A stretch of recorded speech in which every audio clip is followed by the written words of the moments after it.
বৃষ্টি কিন্তু হয়েই যাচ্ছে বেশ অনেকক্ষণ ধরে, কিন্তু বেশ আস্তে আস্তে পড়ছে, এই জন্য একটু রক্ষা বলবো না। মায়ের ঘরে তো কালকে পরিষ্কার করলাম, তোমাদেরকে দেখিয়েছি কতটা জল ঢুকেছে, সেটা দেখানো হয়নি। তো মায়ের ঘরের জলটা অল্পই উঠেছিল এক সাইড দিয়ে, আর বারান্দাটা তো পুরো জল উঠে গেছে। আর এখন একটু আজকে লেট করে উঠলাম, এখন সময় বাজে না, উঠেছি অনেকক্ষণ আগে। তো একটু ঘরে বসে একটু কী বলবো যে ঘাড়ে কন্ডেলে এসেছি, ব্যায়ামগুলো করি, হ্যাঁ একটু আসন এগুলোই করছিলাম। আর যেহেতু কালকে রাতে অনেকটা কাজ এগিয়ে রেখেছি, সেটা হচ্ছে বাসন মাজা। সেটা আমাদের কিন্তু অনেক বড় কাজ, যে বাসি বাসন থাকলেই কিন্তু কাজটা অনেকটা বেড়ে যায়। তো সেটা করে রেখেছি, এখন ঘর মুছবো। আর বাইরে কাজকর্ম যেটুকু করবো সেটা তো তোমাদেরকে দেখাতে পারবো না, যেহেতু ফোন ঘরেই থাকবে, বৃষ্টি পড়ছে বাইরে। তো দেখো বাসনগুলো মাজা কমপ্লিট হয়ে গেছে, এখন ঘরটা মুছে নিয়ে বেরিয়ে যাব। উঠোনটা দেখাচ্ছি তোমাদের, এই দেখো। তো উঠোনের পাতাগুলো যখন আমি তুলতে পারি না, মানে ঝাঁটা দিয়ে যায় না, তখন ওই একটা বালতি নিয়ে হাত দিয়ে তুলে তুলে ফেলে দিই। যেহেতু পাতাগুলো দেখতেও খুব বাজে লাগে পাতাগুলো যখন পড়ে থাকে। তো যাই হোক, কাজে হাত দিই। আজকে রবিবার, আজকে দিনটা সবার ভীষণ ভালো কাটুক। প্রত্যেকটা দিনই প্রত্যেকের জন্য স্পেশাল। তো সারাদিন ভালো মতো কাটাবে, মানে কষ্ট দুঃখ সব কিছু নিয়ে আমাদের জীবন, সেটা নিয়েই চলতে হবে। তো কিছু সময়ের জন্য হয়তো থমকে যাই, খারাপ লাগে, কিন্তু তারপরে আবার জানি যে পরের দিনে আবার একটা সকাল। আর একটা দিন খারাপ মানে যে পরের দিনও খারাপ যাবে। একটা বইয়ের সিলেবাসের একটা অধ্যায় অনেক সময় আমাদের কাছে পছন্দ হয় না, সেটা ভীষণ টাফ থাকে, পড়তে ইচ্ছে করে না, কিন্তু পরের পাতা যেন আরও একটা সুন্দর পড়া আছে। তো সেইটা যদি শেষ না করি, ওই পড়াটা পড়বো কী করে, তাই না? তো যাই হোক, আমাদের জীবনটাও এরকমই চলবে, আছে, থাকবে। যতক্ষণ আছি এইভাবেই করে যাব। তো দেখো বাসনগুলো মাজা হয়ে গেছে, সব বাসনগুলো মেজে কিন্তু এইভাবেই উল্টে রেখে দিয়েছি। রাতেই তোমাদের দাদা বলছিল রাতে মাজতে হবে না, যেহেতু রাত হয়ে যায় খাওয়া দাওয়া সারার পরে। আমি বললাম যে না, বাসনটা মাজা থাকলে অনেকটা কাজ এগিয়ে যায়, তাতে করে আমারই সুবিধা হয়। তো এই কারণে বাসনটা মেজে এইভাবেই রেখে দিয়েছি। আর কালকে রাতে রুটি বানানো হয়েছে, এই যে গ্যাসের তাকটায় ঘর মোছার সময় একটু মুছে নেব, যেহেতু রুটি বানালেই আটার গুঁড়ো এগুলো পড়বেই, সেটা জানি। আর এগুলো এখনও সেইভাবে কিছু নামাইনি, শুধু আলুর ঝুড়িটা নামিয়েছি। জলের অবস্থা তো তোমাদেরকে বললামই, এখানটা ঠিক ফুটো হয়ে গেছে, আর এখান থেকেই জলটা কিন্তু বেশিটা উঠছিল। কালকেও এখান থেকে জল ওঠা শুরু হয়ে গেছে, আমার আর ভালো লাগছিল না, মনে হচ্ছিল কাঁদি।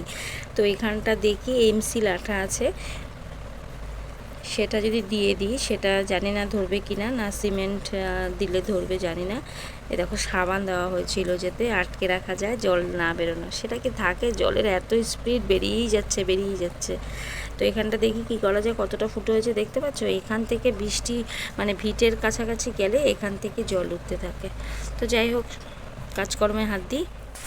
তো সমস্ত কাজকর্ম সেরে চলে এসেছি এখানে সকালবেলার ঠাকুর পুজো দিতে। তো ঠাকুর পুজোটা বেশিরভাগটা তোমাদের দাদাই দেয়, যেহেতু রান্নার দিকে আমি চলে আসি। তো আজকে তোমাদের দাদা একটু লেট করে উঠলো, আমি পুজোটা দিয়ে নিচ্ছি আর তুলসী তলায় জল দিয়ে নিলাম।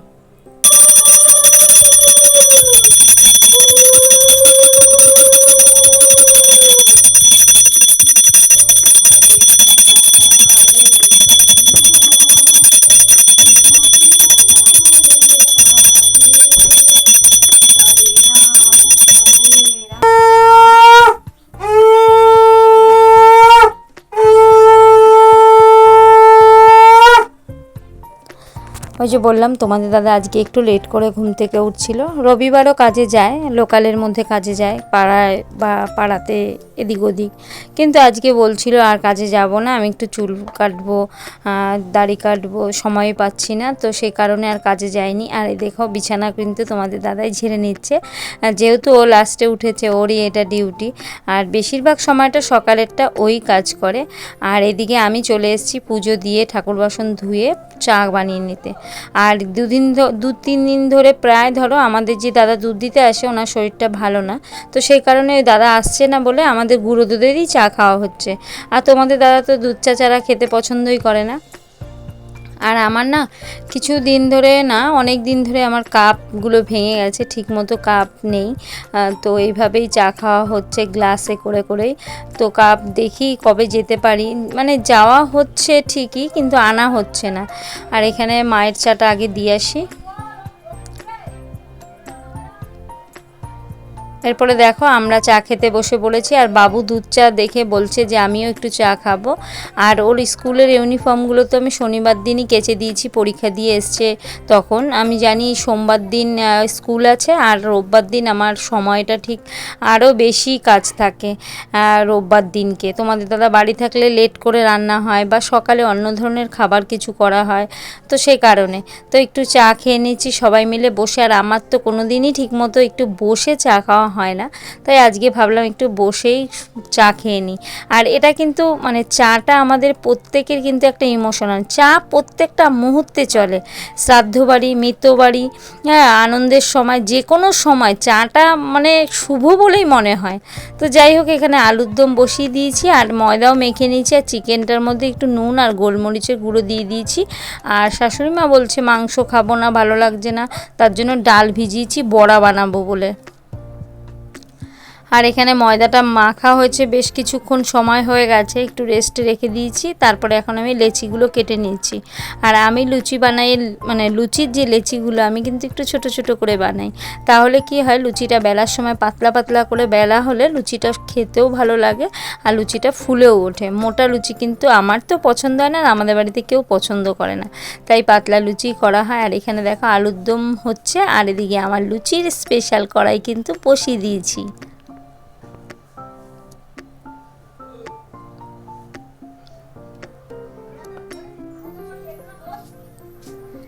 দেখো প্রত্যেকটা লুচি কিন্তু এরকম সুন্দর ফুলে ওঠে, একটা লুচিও কিন্তু মিস যায় না ফোলা। তো এইভাবেই ময়দা মেখে বেশ কিছুক্ষণ রেস্টে রাখা হলে, আর লুচির লেচিগুলো যদি ছোট ছোট করে করা হয় তাহলে কিন্তু এরকমই সুন্দর লুচি বানাতে পারবে তোমরাও।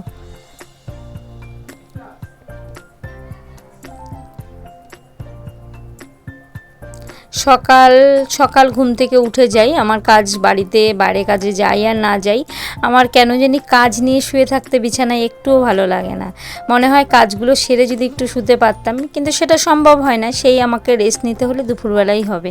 কিন্তু তারপরও আমি সকাল সকাল উঠে যাই। তো 6:30 একটু ব্যায়াম তো করে নিয়েছি, তার আগে 5:30 থেকে আমার এই ব্লগটা শুরু, মানে ঘুম থেকে উঠেছি, ব্লগটা শুরু করিনি, ভুল বললাম। আর এখানে আগেই আমার শাশুড়ি মাকে খাবারটা দিয়ে দিলাম, আর এখানে আমার ছেলেকে খাবারটা দেব। তারপরে আমরা খাওয়া দাওয়া করে একটু রেস্ট নিয়ে নিয়েছি। চলে এসছে তোমাদের দাদা, দেখো চুলগুলোকে কি করেছে, এমনিই তো চুল নেই টাক মশাই, তারপরে আবার চুলগুলোকে একদমই ছোট ছোট করে কেটে নিয়েছে। আর এখানে দেখো দুপুরে রান্না করার জন্য আমি ভেন্ডি কেটে নিয়েছি, ভেন্ডি আর আলু পোস্ত বানাবো, আর মাংস করব, আর মা আলু সেদ্ধ দেবো, আর বড়া ভাজা করব, মুসুর ডালের বড়া করব। আর এখানে দেখো এই যে আলুও কেটে নিলাম, মানে আলুটা বেশি পরিমাণে দিচ্ছি না, যেহেতু আলুটা সেমন একটা শাশুড়িমা পছন্দ করে না, আমাদের আবার আলু ছাড়া চলে না, আলু ভীষণ ভালো খাই। আর এখানে পোস্ত বাটতে গেলে তো শিলের প্রয়োজন হবেই, যেহেতু আমার মিক্সির বাটিতে পোস্তটা পেস্ট হয় না, সে কারণে আমার এই শিলটা সেই সময় প্রয়োজন। আর শিলে বাটা তরকারির কিন্তু মশলার স্বাদই আলাদা হয় তরকারি, আমরা কিন্তু সময় জানি, সবাই জানি কম বেশি, কিন্তু এখন সময়ের অভাব প্রত্যেকেরই, আবার কিছু কিছু মানুষের অনিচ্ছাকৃত, সব কটাই এক জায়গায় করে মিক্সিটাই আমাদের এখন সবার বন্ধু হয়ে গেছে। মানে শিলনোড়া অনেক যতটা সময় লাগে, আমাদের মিক্সিতে কত কম সময়ের মধ্যে সেই কাজটা হয়ে যায়, সময় বাঁচায়, অনেক কিছুই সেভ করে মিক্সিটা, আমাদের প্রয়োজনীয় একটা জিনিস। তো যাই হোক, এখানে দেখো আমি এখন সর্ষে আর লঙ্কাটা বেটে নিলাম, আর এই যে ভেন্ডি আলু ভাজা হয়ে গেছে মোটামুটি, এখন দিয়ে দিলাম পোস্তটা। আর এরপরে আবার শিলে চলে আসলাম, সেটা হচ্ছে মুসুর ডালের বড়া করার জন্য। এখানে লঙ্কা আর মুসুর ডালটাও কিন্তু আমি শিলে বেটে নেব। আর আমরা কিন্তু জানি যে শিলে বাটার বড়াগুলো খেতে স্বাদ হয়, আর মিক্সিতে দিলে অনেক সময় পেস্ট বেশি হয়ে গেলে সেই বড়াগুলো খেতে ভালো লাগে না, কিন্তু খুব সাবধানতার সাথে মুসুর ডালটা মিক্সিতে করতে হয়, না হলে খেতে ভালো লাগে না। মানে ডালগুলো যদি পুরোটাই পেস্ট হয়ে যায় খেতে ভালো লাগে না, আর বড়া কিন্তু সেখানে কড়কড়াও হয় না। আমরা মনে করি যে এটা একটু শক্ত শক্ত বড়া হবে। বড়া মানেই তো একটু কড়কড়ে থাকবে, একটু শক্ত শক্ত থাকবে, খেতে বেশ ভালো লাগে। তো যাই হোক, এই জন্য মুসুর ডালটা এইভাবে শিলেই বেটে নিচ্ছি। অন্যান্য দিন মিক্সিতে করি, কিন্তু আজকে যেহেতু ভাবলাম শিল যখন পেতেইছি শিলেই করে নিই। তারপরে চলে এসেছি, দেখো এখানে সেই ধুলোগুলো পড়েছিল দালানের, সেগুলো ফেললাম। তারপরে চলে যাব এখন মার ঘর পরিষ্কার করতে। মার ঘরে তো আবারও জল এসেছিলো পরের দিন, তোমাদের বলছিলাম, মনে হচ্ছে কান্না পেয়ে যাচ্ছে। আর এই কদিন আমাদের এইভাবেই চলবে। তো দেখো এই যে জল কাদা, মানে খুব বেশি যে ময়লা হয়েছে এখন সেটা না, কিন্তু ওই যে জলটা ঢুকেছে ময়লা আছে। তো এগুলো আগে আমি একটু জল দিয়ে দেবো, আর ঝাঁটা দিয়ে পরিষ্কার করে তারপরে ঘর বারান্দা সবটা কিন্তু মুছে নেব। এখান থেকে জল চলে এসেছিলো এতটা, ঘরেও বাইরেও ঠাকুর ঘরেও সেম জিনিস, এখানে জল চলে এসেছিলো। এইভাবে অনেকটা অনেকটা করে জল চলে এসেছিলো কালকে আবারও বৃষ্টিতে। আর এই যে দেখো ভালো জল নিয়ে এসেছি, জলটা ঢেলে দিলাম। এখন ঝাঁটা দিয়ে এই জলগুলোকে, মানে ময়লাগুলোকে বের করে দেবো।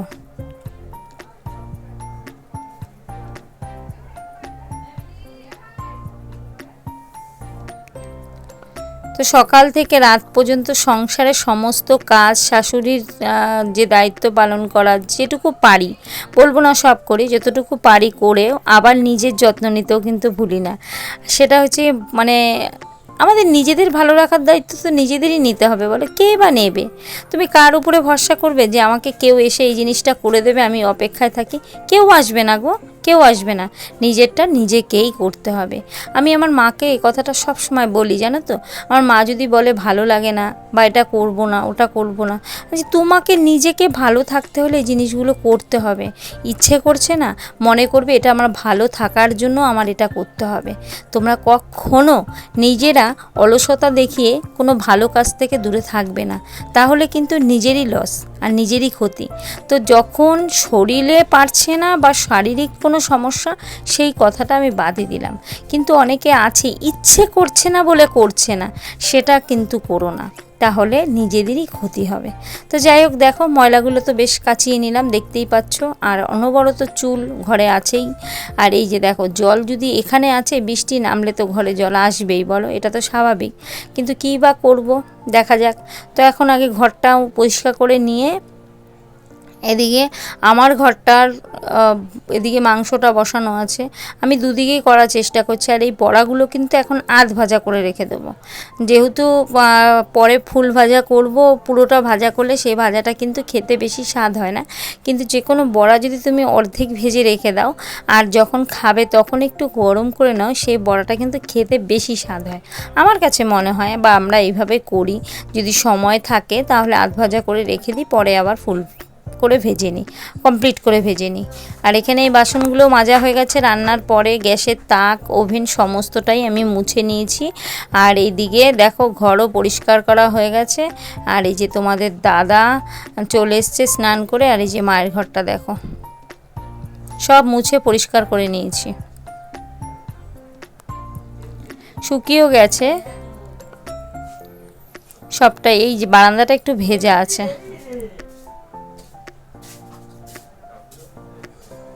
তো রান্নায় কি আছে সেগুলোই দেখাচ্ছি একটু। দেখো বড়া ভাজা আছে, আর এখানে চিকেন আছে, ভেন্ডি আলু পোস্ত, আলু যে বললাম আলু সেদ্ধ দেব।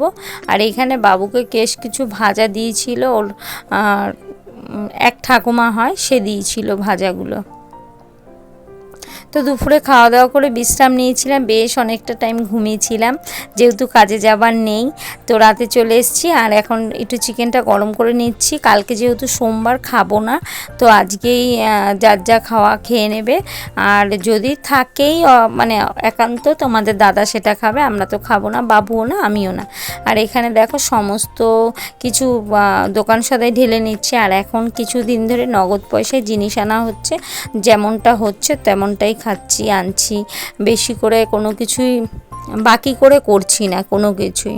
তো একটা মুড়ির কৌটা আমার নিতে হবে, যেটা এক জায়গায় মুড়ি রাখলে আমার হচ্ছে না। তো একটা বড় কিছু মুড়ি নেব। এখানে দোকান সদাইগুলো গুছিয়ে কমপ্লিট করে চলে এসেছি একটু নিজের যত্ন নিতে। আর সেটা তোমাদের দেখানো হয়নি, আমি এটা মাসাজ করছি মৌসুম্বি লেবুর রস দিয়ে। আর তোমরা কিন্তু ফল যদি থাকে সেটা হচ্ছে মৌসুম্বি, কমলা লেবু, তরমুজ, কলা, এগুলো দিয়ে কিন্তু তোমরা মাসাজ করতে পারো। তাহলে তোমরা নিজেরাই বুঝতে পারবে যে কতটা মানে সফট হবে বা কতটা অয়েলি ভাব হবে। ভীষণ ভালো উপকার হয় এই জিনিসগুলো দিয়ে মাসাজ করলে। আমরা যে বাইরে থেকে ক্রিম এনে ম্যাসাজ করছি তার থেকে শত গুণ ভালো তুমি রেজাল্ট পাবে যদি নিজে ঘরে কিছু জিনিস বানিয়ে বা জিনিস দিয়ে এই কাজগুলো করো।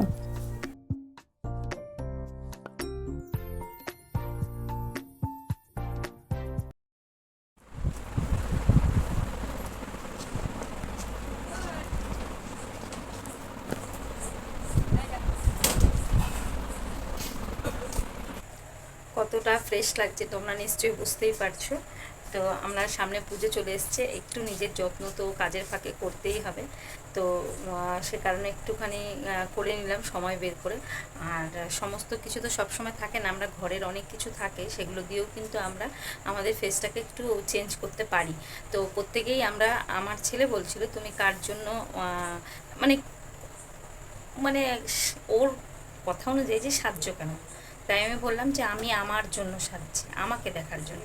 তো সবার প্রথমে দায়িত্ব আমার নিজেকে ভালো রাখা, আর নিজেকে যে ভালো রাখতে না পারে সে অন্য কাউকে ভালো রাখতে পারে না।